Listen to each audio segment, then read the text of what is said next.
you go into this niche, well, you have gone into the niche of e-commerce teaching, the strategy I would suggest you implement, if you're planning on building out a proper product funnel, training resources, membership site, all that sort of thing, would be to first actually do more of these consulting calls. Just make them calls though, no visiting people. Might be just like we're doing now, 1 hour, talk about whatever they're struggling with e-commerce. You need to identify what the most common conversation going on in their head is about their problem. Like, are you talking about people who have e-commerce sites and they're struggling with the SEO part, which is completely different to, say, a person who just has some product and they don't know which e-commerce platform to use and how to set it up and where to go. Like, no, should they be using an Etsy everyday thing, or getting a one shopping cart, or installing their own software? So that's a completely different level of question. You need to decide two things: what you want to be teaching and what the people are coming to you for.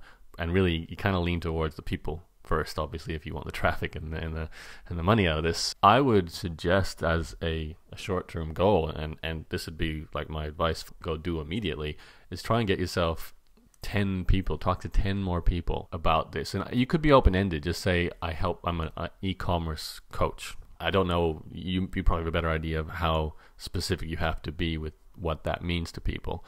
But the idea is to get 10 people on a call and then figure out what they're asking. Are they more at that beginner stage? Are they more at that, I need SEO help, I need the email marketing help, the overall marketing strategy help, or is it more technical? Figure out what the main question is, and then use that as your entry point into your funnel. So from there, you're going to go and create some sort of free resource to get them onto your list. Here's a problem I help you solve if you download my report. I would, hypothetically speaking, let's say you do 10 interviews or 10 coaching sessions. What are the most important 10 things I need to do at stage 1 of their e-commerce business setup?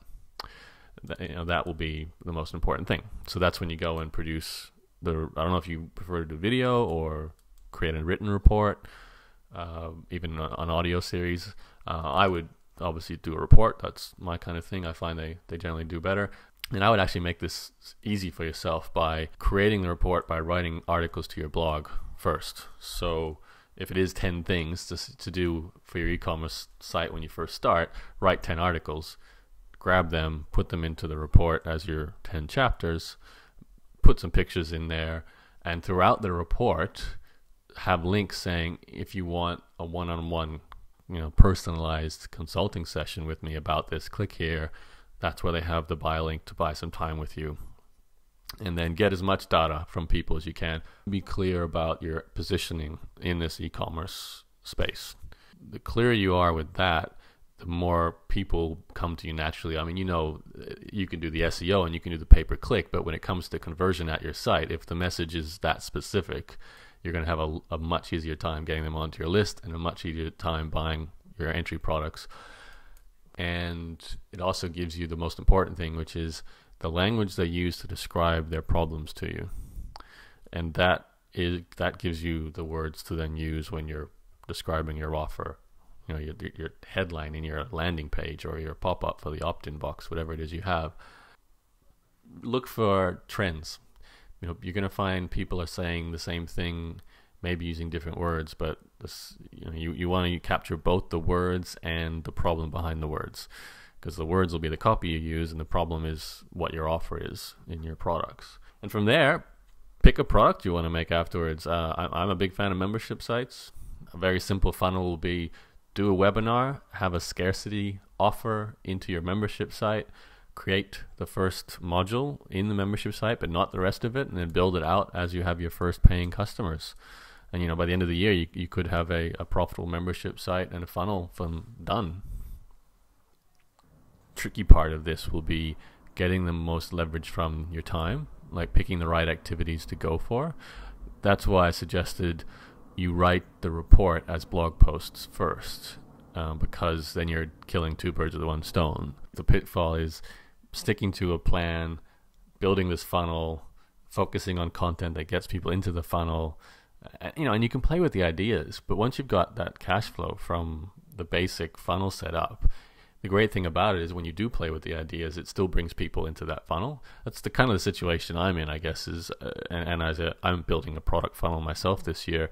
I know I can write an article about a stand-up desk like I did just a couple of weeks ago, and that really isn't directly related to my niche. It kind of affects everyone, but because it does affect everyone, it builds rapport, it gets traffic, and that brings a proportion of people who then go into my funnel. It's actually interesting. I've had a person buy a private coaching package from me from my old private coaching page, which is like a $5,000 course. And one of the reasons they said they bought is they found my stand-up table video valuable and funny. Right? Now, I did not see that coming at all. It's like a weird connection. It's just the nature of online marketing. It's timing, getting attention at the right time, and it builds rapport, which then leads to conversion. So this is for me, the important thing to do is build the machine that can make money from the traffic, and then you get to play with your ideas that bring in the traffic, and some will and some won't. But if you have a funnel that works, each of the conversion points work, the opt-in form, the free report gets downloaded and read, the free report sells people onto whatever your front-end product is, people stay with the front-end product to make some cash, and presumably throughout this year you might build a second and a third product, or maybe that'll be next year, I don't know. But that's how you go from the the $5,000 a month to the $10,000 a month to the $20,000 a month and so on company, or pounds in your case.